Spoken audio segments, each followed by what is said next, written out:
우리나라의 쌀 관세화를 WTO가 공식 인증했습니다. 우리나라의 쌀 관세율 513%는 WTO 양호 관세로 확정됐는데요.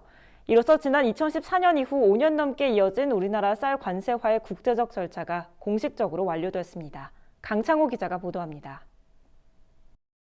세계무역기구 WTO는 최근 우리나라의 쌀 관세율 513%를 확정하는 인증서를 발급했습니다. WTO의 인증으로 우리 쌀 관세화의 공식적인 국제 절차가 완료됐습니다. 우리나라가 쌀 관세율 513%에 대한 WTO의 인증을 얻기까지 5년이 넘는 시간이 걸렸습니다. 우리나라에 쌀을 많이 수출하는 미국과 중국, 베트남, 태국, 호주 등 5개 나라가 쌀 관세율이 너무 높다며 이의를 제기했고, 이에 정부가 2015년부터 이들 국가와 협의를 진행한 겁니다.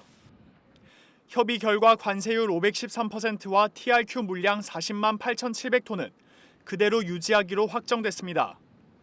TRQ는 저율 관세 할당 물량으로 설정된 한도 내의 물량에 대해 낮은 관세율을 적용하는 제도를 뜻합니다. 다만 TRQ 물량의 95%인 38만 8,700톤은 이의를 제기한 5개 나라의 국가별 쿼터를 배분하게 됐습니다.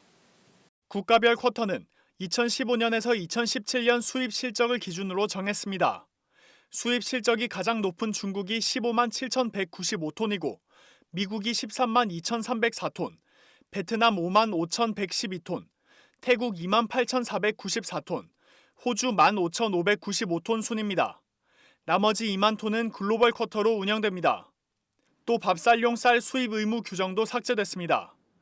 우리나라는 쌀 관세화를 유예하는 대가로 2005년부터 TRQ 물량 가운데 일부를 밥쌀용 쌀로 수입했습니다. 하지만 정부는 관세화를 선언하면서 의무 수입량을 지속적으로 줄여왔고 이번 협의를 통해 규정을 삭제했습니다.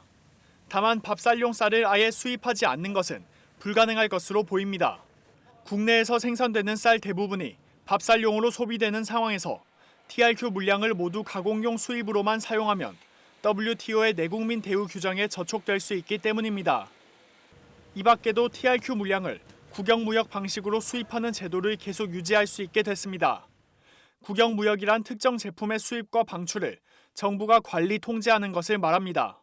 수입된 쌀을 정부가 관리할 경우 시장 반입량 통제 등이 더욱 쉽다는 장점이 있습니다.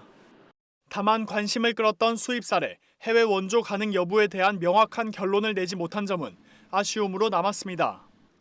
제네바 시간으로 지난주 금요일 WTO에서 쌀 관세화에 대한 최종 인증서가 나왔습니다. 513%는 WTO에서 보기 드물게 높은 관세입니다.